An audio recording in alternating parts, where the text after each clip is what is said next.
Alright guys, so now we got the dash and stuff out. I didn't realize that that whole piece in here is actually metal.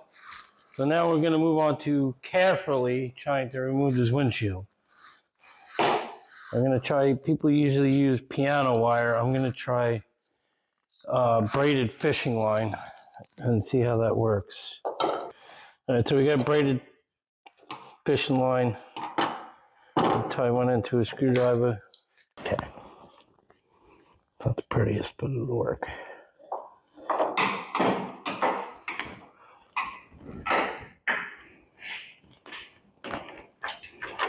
There's not much holding this on there. Leave that there. Eventually I'm going to need a second person, but we'll do what we can.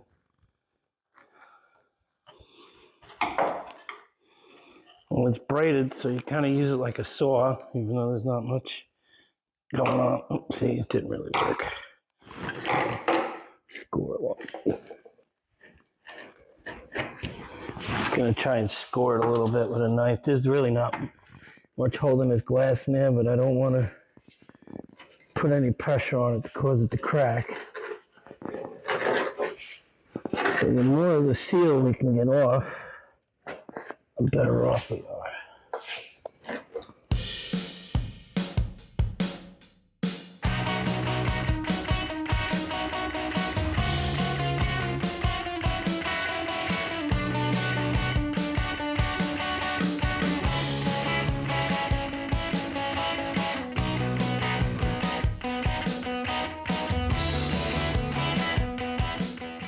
Okay, so I discovered that the braided fishing line is not a good idea to try and remove the windshield. But I did remember that I have a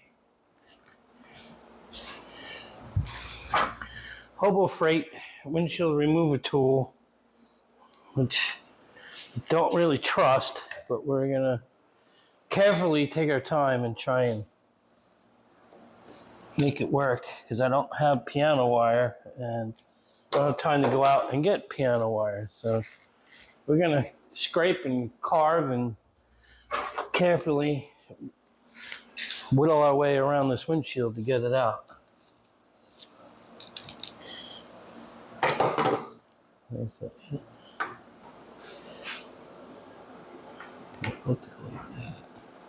See, it's too much room. Yeah, there we go.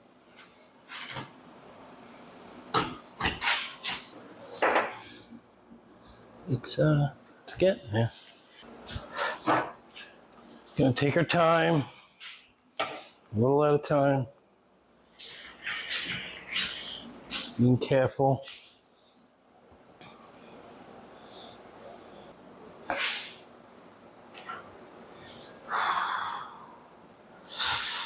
Yeah, it's ready to come out. We just need a second set of hands. You gotta cut all the way around. I gotta get a second set of hands. I'm gonna clean it quick. I gotta get some blankets and figure out where I'm gonna store it. Alright guys, we got the front windshield ready to come out. I just gotta wait until I have a second set of hands to help me lift it out. And I wanna get some, pick up some moving blankets and wrap it up really good. And I gotta figure out where I'm gonna store it. So in the meantime, you saw how I did it in the front.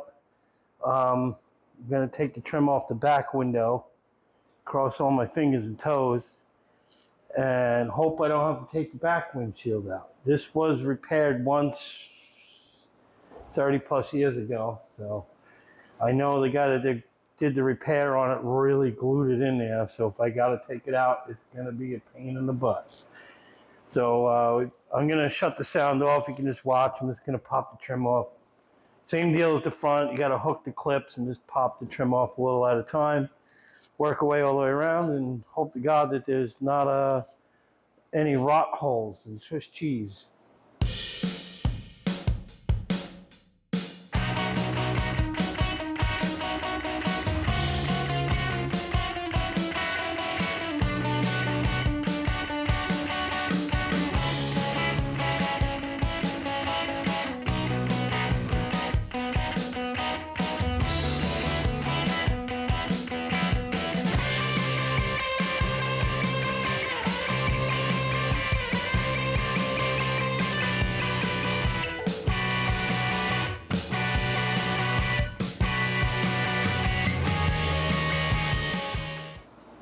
Alright guys, I got some really good news. This is just surface rust on the edge.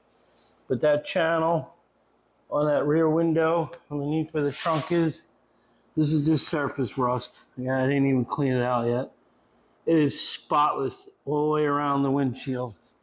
So we are not going to have to remove the rear glass. Thank God.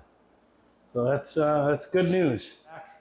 As you can see, we got the windshield out. I had a buddy of mine come over and help me lift it out. You saw me cutting it out in the last video. I realized I didn't take the wiper linkage out, so I'm going to pop this out. That'll be next, and then I'm going to go back inside and take the defroster vents and the ducts and all that out. We're going to pop all of this off. Then we're going to scrape and clean everything.